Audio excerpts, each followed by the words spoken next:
चलो अब आगे बढ़ते हैं एंड एरिया और perimeter of special type of quadrilaterals उनकी बात करते हैं. So area and perimeter. सबसे पहले मैं लिख लेता हूं स्क्वायर, फिर लिख लेता हूं rectangle, then rhombus, then parallelogram,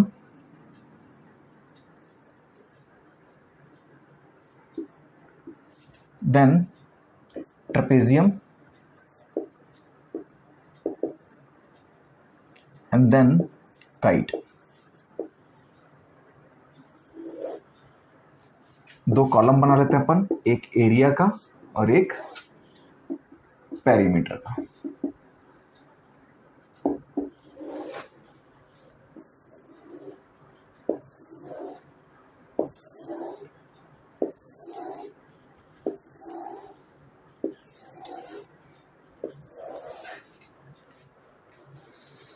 अब सबसे पहले स्क्वायर देखते हैं. स्क्वायर का एरिया तो हमें पता ही है क्या होता है, साइड का स्क्वायर. ठीक. और पेरीमीटर, पेरीमीटर मतलब बाउंड्री वॉल. तो 4 बाउंड्री हैं, राइट, और सभी इक्वल हैं, जिनकी वैल्यू क्या है, साइड.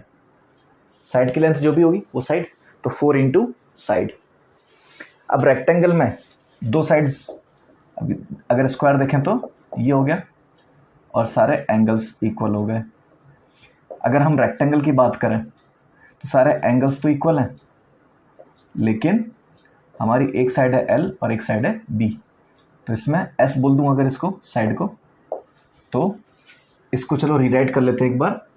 साइड S स्क्वायर और ये 4 इंटू S.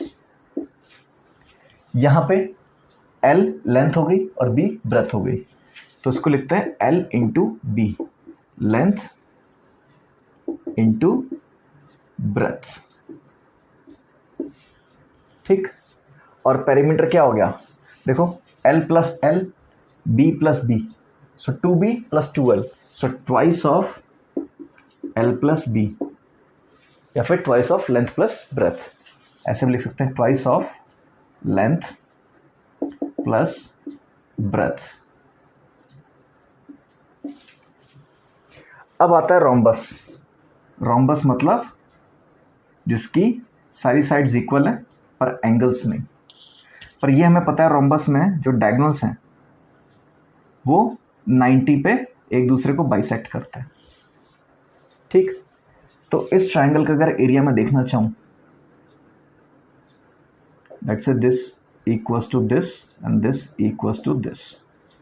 चलो इसको थोड़ा सा और जूम कर देता हूं मैं, ताकि थोड़ा सा अच्छे से दिखाई दे. लेट्स से ये कोई रोम्बस है जिसमें ये 2 डायगोनल्स हैं. रोम्बस का नाम देते हैं ABCD. हमको पता है रोम्बस में जो डायगोनल्स हैं वो एक दूसरे को बाइसेक्ट करते हैं 90 पे. ठीक. साइड्स इक्वल होती हैं, ये तो हमें पता है, तो इक्वल साइड्स भी नोट कर लेते हैं. Let's say point of intersection मैंने बोला है O है, तो एरिया ऑफ ट्राइंगल DOC क्या होगा, परपेंडिकुलर अपॉन बेस और perpendicular into base. So perpendicular क्या हो गया अपना OD इंटू OC बाय 2. ठीक. ये तो इस ट्राइंगल का एरिया हुआ. एंड OD क्या है, लेट्स से इस ट्राइंगल का एरिया हुआ ना अभी तो.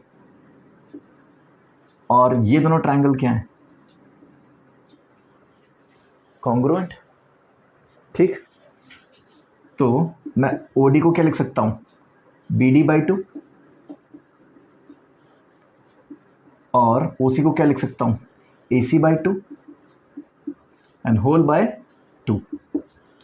तो क्या आ गया, BD इंटू AC बाय 8. पर ये एरिया किसका आया, अभी सिर्फ DOC का, ये सिर्फ DOC का आया. अब देखना इस ट्राइंगल का एरिया, इस ट्राइंगल का एरिया ये क्या है, 1 into 2 by 2, 1 into 2 by 2, 1 into 2 by 2, 1 into 2/2। तो सभी ट्राइंगल्स का एरिया तो इक्वल होगा। तो एक ट्राइंगल का एरिया इतना है, तो ऐसे कितने ट्राइंगल्स है, 1 2 3 4, तो पूरे रोम्बस का एरिया क्या हो जाएगा, इंटू 4 ऑफ दिस।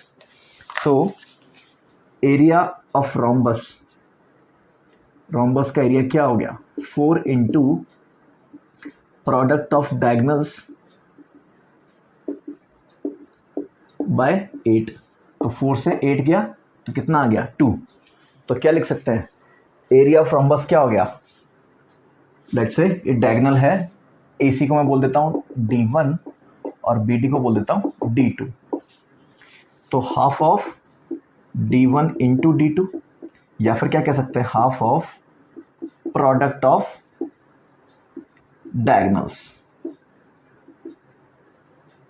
ठीक, सेम चीज आप इसके लिए भी बोल सकते हैं, स्क्वायर के लिए, क्योंकि उसमें भी जो डायगनल्स हैं वो 90 पे मिलते हैं।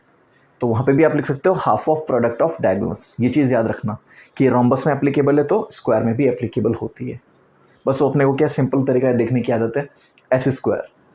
ठीक, तो half of product of diagonals भी आप वहाँ से लिख सकते हो। ठीक, और इसका रोम्बस का पेरीमीटर क्या हो जाएगा, 4 into side, let's say all sides R S S S S, ये एस एस एस एस, तो 4 इंटू साइड। ठीक, अब एरिया ऑफ पैरेललोग्राम, तो पैरेललोग्राम क्या हो गया, अगर इसको ध्यान से देखना चाहें तो एक रेक्टेंगल को ऊपर से जोर से थप्पड़ मारो तो उसकी मुंडी ऐसे आगे हो जाएगी ना, तो इसको थप्पड़ मार के हमने इसकी मुंडी आगे कर दी रेक्टेंगल की, पर रेक्टेंगल का एरिया तो वही ना, L इंटू बी, पर यहाँ पे लिखेंगे L इंटू एच। बी तो क्या है, परपेंडिकुलर होना चाहिए था ना, तो यहाँ पे जो H होगा, लेट्स से ये B है, ये L है, और ये हाइट है H, तो L इंटू एच। ठीक, और इसका पेरीमीटर क्या हो जाएगा, 2 into L plus B. Same चीज़, अगर ये L है ये B है तो 2 इंटू एल प्लस बी। अब एरिया ऑफ ट्रेपेजियम, चलो अब ट्रेपेजियम का एरिया निकालते हैं। ठीक, तो लेट्स से मैंने एक ट्रेपेजियम ड्रॉ किया यहाँ पे, लेट्स से ये है ट्रेपेजियम ABCD। मैंने D से एक परपेंडिकुलर मारा, इसको बोल दिया H, और C से भी परपेंडिकुलर मारा, इसको बोल, और इसकी लेंथ भी क्या होगी, H। लेट्स से ये पॉइंट है E, ये पॉइंट है F। ठीक, लेट्स से CD तो CD है, तो EF and CD are equal, ये तो अपने को समझ में आ गया। ठीक, लेट्स से ये लेंथ है X, ये लेंथ है Y। अब मुझे इस ट्रेपेजियम का एरिया निकालना है, तो मैं क्या करूं, इस रेक्टेंगल को तो बाहर निकाल दूं एज इट इज, और ये जो ट्राइंगल्स है ना दोनों, इन दोनों को सरका के पास ले मैं जॉइंट कर दूं, तो देखो कुछ इस तरह का बन जाएगा। ये पॉइंट आ गया A, ये पॉइंट आ गया B, और ये पॉइंट D और C का जो मिक्स करके आ गया वो पॉइंट आ गया। तो इस ट्राइंगल की हाइट वो तो यही हाइट होगी H, और देखना बेस क्या होगा, X प्लस वाई। तो इसका बेस क्या हो गया, X प्लस वाई। ठीक, और एक रेक्टेंगल जो मैंने कार्व आउट किया वो क्या था, CDEF, DCEF, ये रेक्टेंगल है मेरा, जिसमें ये लेंथ तो CD हो गई और ये लेंथ H हो गई, EF एंड CD इक्वल आ गए। तो अगर मैं पूरे ट्रेपेजियम का एरिया निकालना चाह रहा हूं तो इस रेक्टेंगल का एरिया प्लस इस ट्रायंगल का एरिया, यही तो होगा। तो चलो ट्रेपेजियम का अगर एरिया निकालना है तो क्या होगा, half into base x plus y into h, half into base into height, plus length into breadth, तो CD इंटू एच। मैं लेंथ को CD ही लिख रहा हूँ।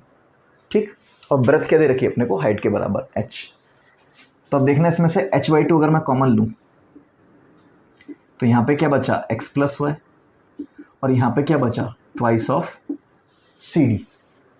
ठीक, अब देखना मैं इसको कैसे ब्रेक करता हूँ, H2 x plus y plus CD plus CD को दो पार्ट में ब्रेक कर दिया, 2 CD थे तो एक CD इसको दे दी, एक CD खुद के पास रख ली। अब देखना x plus CD plus y, CD क्या है, EF ही तो है, तो x plus y plus CD, ये पूरी लेंथ कितनी है ए बी, तो h/2 इसकी जगह क्या सब्स्टिट्यूट कर रहा हूँ मैं, A B plus C D. तो A B and C D क्या है, पैरेलल साइड्स। अगर ये ट्रेपेजियम है तो दोनों पैरेलल साइड्स ही होंगी। So height into sum of parallel sides, height into sum of parallel sides by 2। तो ये क्या आ गया, एरिया ऑफ ट्रेपेजियम। ठीक है, तो आई होप ये क्लियर होगा। तो इसको यहां लिख लेते हैं, height into sum of parallel sides upon 2, और ये क्या आ गया, एरिया ऑफ ट्रेपेजियम। पेरीमीटर आ गया तो sum of all lengths, sum of all sides लिख देते हैं इसको, वो बेटर वर्ड है, सम ऑफ ऑल साइड्स। अब आइसोसेलेस तो है नहीं, तो sum of parallel sides plus sum of non parallel sides, तो सम ऑफ ऑल साइड्स, एक ही बात है। पेरीमीटर तो यही कहता है। ठीक है, अब काइट की बात करते हैं। काइट का एरिया अगर निकालना चाहे तो ट्रेपेजियम में एक बार यहाँ ड्रॉ कर देता हूँ। याद रखना ये आइसोसेलेस नहीं है। ठीक, अब काइट क्या हो गई अपनी, कुछ इस तरह की चीज़। मैं थोड़ा सा और सही ड्रॉ करने की कोशिश करता हूँ। ये हो गई काइट, जिसमें ये दो साइड्स और ये दो साइड्स इक्वल है। ठीक, तो अब काइट का एरिया भी देख लेते हैं कि काइट का एरिया कैसे निकालेंगे। पहले ये मैं इसको इरेज कर दूं। अब देखो, ये अपनी काइट है, ये अपने को पता है जो इसके डायगोनल्स हैं एक दूसरे को 90 पे इंटरसेक्ट करते हैं, एंड बड़ा डायगोनल छोटे को इक्वल पार्ट्स में डिवाइड करता है, कोई दिक्कत नहीं है। अब देखना, मैं ट्रायंगल,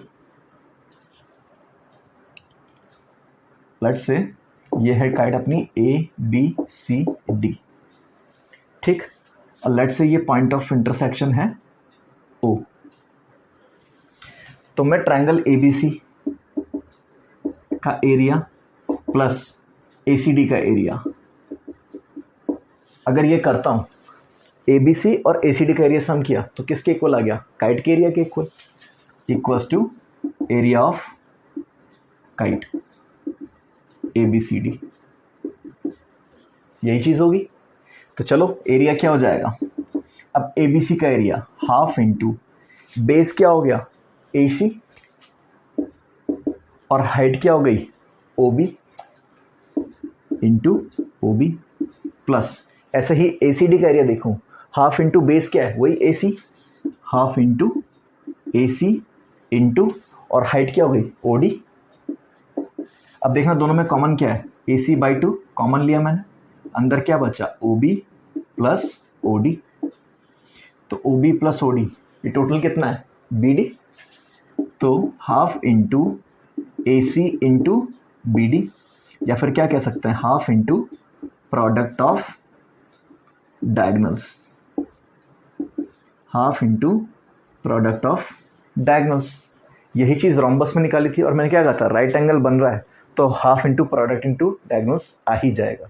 यही चीज़ मैंने बोला था आप स्क्वायर के लिए भी यूज़ कर सकते हो। तो क्या हो गया ये, half into product of diagonals, that's the area of kite. ठीक, और पेरीमीटर क्या हो जाएगा, वही चीज़ सम ऑफ ऑल साइड्स। तो आई होप आपको ये अच्छे से समझ में आ गया होगा कि area and perimeter her perfect proper shape का क्या है। स्क्वायर का एरिया हो गया एस स्क्वायर एंड पेरीमीटर हो गया 4 इंटू एस। रेक्टेंगल का लेंथ इंटू ब्रेथ, तो एरिया हो गया, और twice of L plus B, length plus breadth, ये हो गया अपना पेरीमीटर। रोम्बस के लिए एरिया क्या हो गया half into product of diagonals, और पेरीमीटर क्या हो गया 4 इंटू साइड। अब half into product of diagonal, same cheese upon square में भी डाल सकते हैं कि इसका स्क्वायर का अगर एरिया निकालना है, हमें डायगोनल गिवन है साइड गिवन नहीं है, तो प्रोडक्ट ऑफ डायगोनल्स, और डायगोनल्स होते हैं इक्वल, तो हाफ इंटू डायगोनल स्क्वायर भी कर सकते हैं। ठीक है, हाफ इंटू डायगोनल का square, that will be area of square. ठीक, सो चलो मैं लिख ही देता हूँ, और हाफ इंटू डायगोनल स्क्वायर। ये तो पता है ना डायगोनल्स इक्वल होते हैं, तो प्रोडक्ट ऑफ डायगोनल्स करने की जरूरत ही नहीं है, डायगोनल दोनों इक्वल है, तो डायगोनल इंटू डायगोनल क्या हो गया, डायगोनल स्क्वायर हो गया। So half into diagonal square, ये भी होता है। फिर पैरेललोग्राम L इंटू एच। अब एच क्या है, ये perpendicular height, the perpendicular distance between the parallel sides. ठीक, और जो पैरेलल साइड्स ले रहे हैं उसी को फिर अपन लेंथ लेके चलेंगे। सर L इंटू एच, और पेरीमीटर क्या हो गया, twice into L plus B. ठीक, फिर ट्रेपेजियम का हमने एरिया देखा, height into sum of parallel sides upon 2, और पेरीमीटर क्या हो गया, सम ऑफ ऑल साइड्स। फिर ऐसे ही काइट का एरिया क्या हो गया, half into product of diagonals, जैसा अपना ट्रॉम्बस का था, बिल्कुल वैसे ही, और perimeter sum of all sides. तो आई होप आपको पेरीमीटर और एरिया अच्छे से क्लियर होगा। चलो आओ कुछ सवाल करते हैं।